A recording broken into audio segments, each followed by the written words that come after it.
देखो अपना देश पहल का उद्देश्य हासिल करने के लिए क्षेत्र विशिष्ट कौशल वर्धन और उद्यमिता विकास का समन्वय स्थापित किया जाएगा।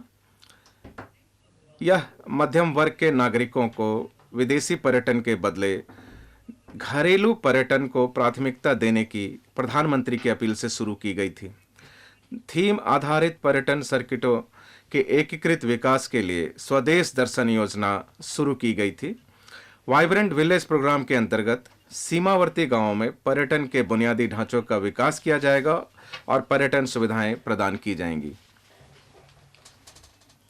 यूनिटी मॉल राज्यों को उनके स्वयं के ODOP एक जिला एक उत्पाद GI उत्पाद और अन्य हस्तशिल्प उत्पादों को बढ़ावा देने के लिए और उनकी बिक्री करने के लिए और शेष राज्यों के ऐसे उत्पादों को स्थान उपलब्ध करवाने के लिए अपनी अपनी राजधानियों में या सबसे प्रमुख पर्यटन केंद्र पर या उनकी वित्तीय राजधानी में एक यूनिटी मॉल स्थापित करने के लिए प्रोत्साहित किया जाएगा। महोदय, प्राथमिकता 7 वित्तीय क्षेत्र।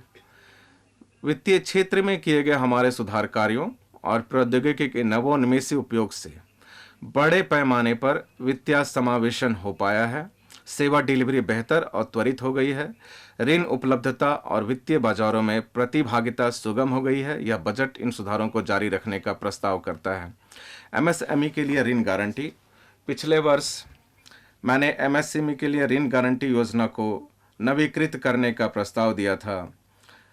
मुझे यह घोषणा करते हुए खुशी हो रही है कि कॉर्पस में 9,000 करोड़ जोड़कर नवीकृत योजना को 1 अप्रैल 2023 से शुरू किया जाएगा।